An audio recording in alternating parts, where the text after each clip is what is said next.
በአሁኑ ወቅት የአሜሪካ ፖለቲካዊ ድባብ በታሪኳ አይታው በማታውቀው እጅግ አስደንጋጭና እሳታማ በሆነ ውጥረት ውስጥ ትገኛለች።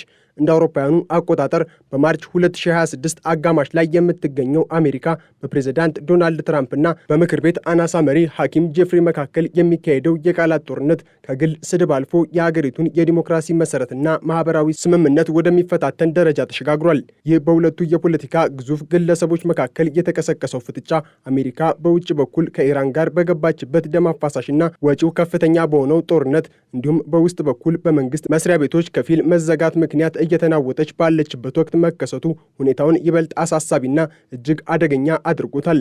ፕሬዚዳንት ዶናልድ ትራምፕ በቅርቡ በራሳቸው የማህበራዊ ትስስር ገጽ ማለትም ትሩዝ ሶሻል ላይ ባሰፈሩትና መላውን ዓለም ባነጋገረ መልእክታቸው የዲሞክራት ፓርቲን የአሜሪካ ታላቅ ጠላት በማለት ፈርጀዋል። ትራምፕ እንደሚሉት ከሆነ አሜሪካ በውጭ ካሏት ጠላቶች ይልቅ በውስጥ ያሉት ጽንፈኛ ግራ ዘመሞችና ብቃት የሌላቸው ዲሞክራቶች ለሀገሪቱ ደህንነት ታላቅ ስጋት ናቸው። በተለይም የኢራን መንግስት መውደቅን ወይንም እርሳቸው እንደሚሉት የኢራንን ሞት ተከትሎ አሁን ላይ አሜሪካ ትኩረቷን ወደ ውስጥ በማዞር እነዚህን የውስጥ ጠላቶች ማጽዳት እንዳለባት በጽኑ ተከራክረዋል። ይህ የትራምፕ ንግግር የሀገሪቱን ፖለቲካዊ ዋልታ የረገጠ ክፍፍል ወደማይመለስበት ጥልቁ ገደል እየገፋው መሆኑን ብዙዎች በስጋት እየተመለከቱት ይገኛሉ። ለዚህ የትራምፕ ክስ ፈጣንና እጅግ ጠንካራ ምላሽ የሰጡት ሐኪም ጄፍሪ ለሲኤንኤን ባደረጉት ቃለ ምልልስ ፕሬዝዳንቱ አንድ ሰው ከመገደሉ በፊት ያንን ግድ የለሽ አፋቸውን ቢዘጉ ይሻላል በማለት እጅግ አስደንጋጭ ማስጠንቀቂያ ሰጥተዋል። ጄፍሪ ትራምፕን አደገኛና ሁከት ፈጣሪ በማለት የገለጹ ሲሆን ፕሬዝዳንቱ ዳግም ስልጣን ከያዙበት እንደ አውሮፓውያኑ አቆጣጠር 2025 ጀምሮ የአሜሪካ ሕዝብ ሕይወት እጅግ ውድ፣ እጅግ የተዘበራረቀና እጅግ ጽንፈኛ እየሆነ መምጣቱን በዝርዝር አስረድተዋል። እንደ ጄፍሪ ትንታኔ ትራምፕ ሆነ ብለው የሚነዙት ጥላቻና በዲሞክራቶች ላይ የሚሰነዝሩት የጥቃት ጥሪ በሀገሪቱ ውስጥ የእርስ በርስ ግጭት እንዲቀሰቀስና የዜጎች ደህንነት አደጋ ላይ እንዲወድቅ እያደረገ ነው። ይህ በሁለቱ መሪዎች መካከል ያለው የቃላት ጦርነት የአሜሪካ ዲሞክራሲያዊ ስርዓት እየተሸረሸረ መሆኑን የሚያሳይ ግልጽ ማሳያ ተደርጎ ተወስዷል። ጄፍሪስ በንግግራቸው ወቅት ትራምፕን እንደ ፕሬዝዳንት ሳይሆን እንደ አንድ አገርን ወደ ትርምስ እንደሚመራ ግለሰብ አድርገው በመሳል ዲሞክራቶች ለትራምፕ ፖሊሲዎች እጅ እንደማይሰጡ በድፍረት ተናግረዋል። በአሁኑ ወቅት አሜሪካ በኢራን ላይ የከፈተችው ጦርነት የሀገሪቱን ምጣኔ ሀብት ክፉኛ እየጎዳው ይገኛል። ጄፍሪ እንደሚሉት ትራምፕ ያለምንም በቂ ዝግጅትና የሌሎችን ምክር ሳይሰሙ በወሰዱት የጦርነት ውሳኔ ምክንያት የአሜሪካ ሕዝብ እስካሁን ከ30 ቢሊዮን ዶላር በላይ ወጪ እንዲሸከም ተገዷል። ይህ ጦርነት ያስከተለው የሆርሙዝ ስትሬት መዘጋት በዓለም አቀፍ ደረጃ የነዳጅ ዋጋ በከፍተኛ ሁኔታ እንዲጨምር በማድረጉ በአሜሪካ ውስጥ የኑሮ ውድነቱ ጣሪያ እንዲነካ አድርጓል። ጋዝ ጣቢያዎች ላይ የሚታዩ ረጅም ሰልፎችና የሸቀጦች ዋጋ ሰማይ መንካት የትራምፕ አስተዳደር ውድቀት ተደርጎ በዲሞክራቶች እየቀረበ ነው። ጄፍሪስ ይህንን ጦርነት የትራምፕ የግል ምርጫ በማለት የሚጠሩት ሲሆን ጦርነቱ ለአሜሪካ ሕዝብ ምንም አይነት ጥቅም እንደማያመጣና ይልቁንም አገሪቱን ወደ ጥፋት እየመራት መሆኑን በጽኑ ይከራከራሉ። የብሪታንያው ጠቅላይ ሚኒስትር ኬር ስታርመር ሳይቀሩ ይህ ጦርነት እስከ መቼ ሊቀጥል እንደሚችል ያላቸውን ስጋት ገልጸዋል። ይህም ፍጥጫው ዓለም አቀፋዊ ይዘት እንዳለው ያሳያል። ከውጭው ጦርነት በተጨማሪም አሜሪካ በውስጥ በኩል በመንግስት ስራ ማቆም ወይንም ፓርሻል ሸትዳውን እየታመሰች ትገኛለች። የሀገር ውስጥ ደህንነት መስሪያ ቤት በበጀት እጥረት ምክንያት ስራውን በአግባቡ ማከናወን ባለመቻሉ በአየር ማረፊያዎች ላይ የሚታየው ትርምስ ከአቅም በላይ ሆኗል። የትራንስፖርት ደህንነት አስተዳደር ሰራተኞች ደሞዝ ሳይከፈላቸው እንዲሰሩ በመገደዳቸው ብዙዎቹ ስራቸውን እየለቀቁ ወይንም በህመም ምክንያት ከስራ እየቀሩ ይገኛሉ። ይህንን ክፍተት ለመሙላት ፕሬዝዳንት ትራምፕ የኢሚግሬሽን እና ጉምሩክ አስተባባሪዎችን ወደ አየር ማረፊያዎች እንዲሰማሩ ማዘዛቸው ሁኔታውን ይበልጥ አባብሶታል። ጄፍሪስ ይህንን እርምጃ እብደት ሲሉ የጠሩት ሲሆን ያልሰለጠኑ የአይሲኢ ወኪሎች በአየር ማረፊያዎች መሰማራታቸው ለተጓዦች ደህንነት ስጋት ከመሆኑም በላይ አገሪቱን ወደ ፍጹም ስርዓት አልበኝነት እየከተታት መሆኑን ገልጸዋል። ስማቸው እንዳይጠቀስ የፈለጉ የፌዴራል የህግ አስከባሪ ባለሙያ ለኢንዲፔንደንት እንደተናገሩት የአይሲኢ ወኪሎች የኤክስሬ ምስሎችን የመተንተን ወይም ተጓዦችን በክብር የመፈተሽ ስልጠና ስለሌላቸው በአየር ማረፊያዎች ላይ የሚፈጠረው ግጭትና መዘግየት ሊባባስ ይችላል። ፕሬዝዳንት ትራምፕ ግን ለእነዚህ ትችቶች ምንም አይነት ግድ የሌላቸው ይመስላል። ይልቁንም ትኩረታቸውን ሴቫክት በተባለውና የምርጫ ስርዓቱን በጥብቅ ለመቆጣጠር በሚያልመው ረቂቅ ህግ ላይ አድርገዋል። ትራምፕ ይህ ህግ ካልጸደቀና የዲሞክራቶች ጽንፈኛ አጀንዳ ካልቆመ የመንግስት መስሪያ ቤቶች እንዲከፈቱ እንደማይፈቅዱ ዝተዋል። በትሩዝ ሶሻል ገጻቸው ላይ ባሰፈሩትና አዳዲስ ቃላትን በፈጠሩበት መልእክታቸው የጾታ ለውጥ ቀዶ ጥገና በማለት በመጥራት የህፃናትን ደህንነት ለመጠበቅ ዲሞክራቶችን መታገል ግድ እንደሆነ ሰብከዋል። ትራምፕ ፊሊበስተርን በመግደልና ሴናተሮች እስከ ፋሲካ በዓል ድረስ ዋሽንግተን ተቀምጠው የእርሳቸውን ፍላጎት እንዲያጸድቁ እያዘዙ ይገኛሉ።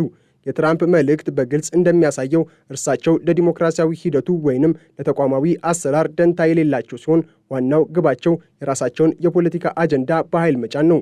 የትራምፕ አስተዳደር በፖለቲካው ረድፍ ብቻ ሳይሆን በኪነ ጥበብና በባህል ዘርፍም ከፍተኛ መሳቂያና መሳለቂያ እየሆነ መጥቷል። በ2026 የኦስካር ሽልማት ስነ ስርዓት ላይ ዝነኛው ኮሜዲያን ኮናን ኦብራይን በትራምፕ ላይ የሰነዘረው ትችት የብዙዎችን ትኩረት ስቧል። ትራምፕ በዋሽንግተን የሚገኘውን የጆን ኤፍ ኬኔዲ የኪነ ጥበብ ማዕከልን ስም ወደ ትራምፕ ኬኔዲ ማዕከል መቀየራቸው ከፍተኛ ተቃውሞ አስነስቷል። ኮናን ኦብራይን ይህንን የትራምፕን የስም አባዜ በመጥቀስ ማዕከሉን የማይሆን ሰው ቲያትር በሚል መቀየር ይሻላል በማለት ያደረገው ቀልድ በፕሬዝዳንቱና በደጋፊዎቻቸው ዘንድ ከፍተኛ ቁጣን ቀስቅሷል። ይህ ክስተት የሚያሳየው ትራምፕ በአገሪቱ ውስጥ ያላቸው ተቀባይነት በሊበራል እና በኪነ ጥበብ ማህበረሰቡ ዘንድ ምን ያህል እየተሸረሸረ መምጣቱን ነው። የኬኔዲ ቤተሰብ አባላትም የፕሬዝዳንቱን ውሳኔ በጽኑ አውግዘዋል። በአሁኑ ወቅት ያለው የአሜሪካ ሁኔታ እጅግ አሳሳቢ ነው። የነጩ ቤት ባለስልጣናት እንደሚሉት ይህ የፖለቲካና የኢኮኖሚ ቀውስ በአጭር ጊዜ ውስጥ ካልተፈታ አሜሪካ በቅርቡ የምታስተናግደው የዓለም ዋንጫና የአሜሪካ 250ኛ ዓመት የምስረታ በዓል ታላቅ ውድቀት ሊገጥመው ይችላል።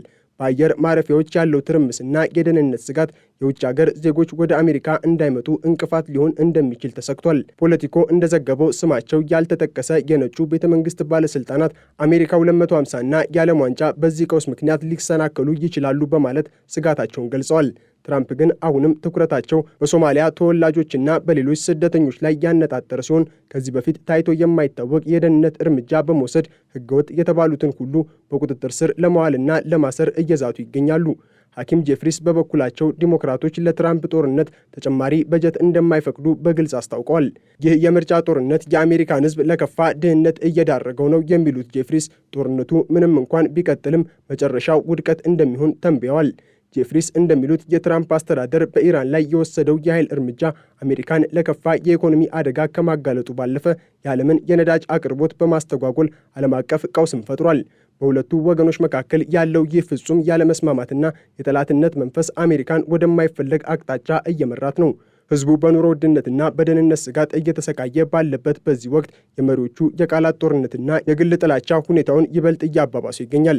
የዶናልድ ትራምፕ የሴፍ አክት ፍላጎትና የዲሞክራቶች ተቃውሞ በአሜሪካ ኮንግረስ ውስጥ ትልቅ የፖለቲካ ግንብ ፈጥሯል። ትራምፕ የመንግስት በጀትን እንደ መደራደሪያ በመጠቀም የምርጫ ህጉን ለመቀየር የሚጥሩት ጥረት ዲሞክራሲያዊ ስርዓቱን የሚንር ነው ሲሉ ጄፍሪስ ይከራከራሉ። ትራምፕ ግን ያለ ቮተር አይዲ እና ያለ ጥብቅ ቁጥጥር ምርጫ ሊካሄድ አይችልም በሚለው አቋማቸው ጸንቷል። ይህ ፍጥጫ አገሪቱን ወደ ረጅም የመንግስት ሥራ ማቆም ሊመራት እንደሚችል የታመነ ሲሆን ይህም የብዙ ሺህ ዜጎችን ኑሮ አደጋ ላይ ይጥላል። በተለይም በጸጥታው ዘርፍ ላይ የተሰማሩ ሰራተኞች ደሞዝ አለማግኘታቸው የሀገር ውስጥ ደህንነትን ለጥቃት ሊያጋልጥ ይችላል የሚሉ ስጋቶች እየጨመሩ ነው። የአሜሪካ ህዝብም በዚህ የሁለት መሪዎች ፍጥጫ መካከል ተቀርቅሮ ይገኛል። በአንድ በኩል ትራምፕን እንደ ብቸኛ አገር አዳኝ የሚያዩ ደጋፊዎች፣ በሌላ በኩል ደግሞ ትራምፕን እንደ ዲክታተርና አገር አጥፊ የሚመለከቱ ተቃዋሚዎች። ይህ ማህበራዊ ክፍፍል በቤተሰብ በጓደኝነትና በስራ ቦታዎች ላይ ሳይቀር ጥላቻ እየዘራ ነው። በትራምፕ አስተዳደር የሚወሰዱ እርምጃዎች ለምሳሌም የአይሲኢ ወኪሎችን ወደ አየር ማረፊያ መላክ ህዝቡ በመንግስት ተቋማት ላይ ያለውን እምነት እንዲያጣ እያደረገው ነው። ጄፍሪስ እንደሚሉት ከሆነ ትራምፕ አሜሪካን እንደ ግል ንብረታቸው እያስተዳደሩ ነው። ይህ ደግሞ ለአሜሪካውያን ማንነት ትልቅ ስጋት ነው። የኢኮኖሚ ባለሙያዎችም በትራምፕ የጦርነት ስልት ላይ ከፍተኛ ትችት እየሰነዘሩ ነው። ከ30 ቢሊዮን ዶላር በላይ የፈሰሰበት የኢራን ጦርነት የአሜሪካን ብሔራዊ ዕዳ ወደ ከፍተኛ ደረጃ አድርሶታል። ይህ ደግሞ የዋጋ ግሽበትን በማባባስ ዝቅተኛ ገቢ ያላቸው ዜጎች መሠረታዊ ፍላጎቶቻቸውን ማሟላት እንዳይችሉ እንቅፋት ሆኗል። ጄፍሪስ ይህንን ሁኔታ የትራምፕ የውድቀት ማሳያ ሲሉ ይጠሩታል። እንደ ጄፍሪስ ገለጻ ትራምፕ ለጦርነት ቅድሚያ ከመስጠት ይልቅ የሀገር ውስጥ የኢኮኖሚ ችግሮችን መፍታት ነበረባቸው። ነገር ግን ትራምፕ ጦርነቱን እንደ ትልቅ ስኬትና የጥንካሬ ማሳያ አድርገው ለደጋፊዎቻቸው እያቀረቡ ይገኛሉ። የሚገርመው ነገር በዚህ ሁሉ ቀውስ ውስጥ ፕሬዝዳንት ትራምፕ በማህበራዊ ሚዲያ ላይ ያላቸው ንቁ ተሳትፎና የሚጠቀሟቸው ቃላቶች ሁኔታውን ይበልጥ እንዲባባስ ማድረጋቸው ነው። ሚውቲላይዜሽን የሚለው አዲስ ቃል ለምሳሌ በትራምፕ ደጋፊዎች ዘንድ እንደ አዲስ መፈክር እየተወሰደ ሲሆን፣ በሊበራሎች ዘንድ ግን እንደ ፕሬዝዳንቱ አለማወቅና ግዴለሽነት ማሳያ ተደርጎ ተወስዷል።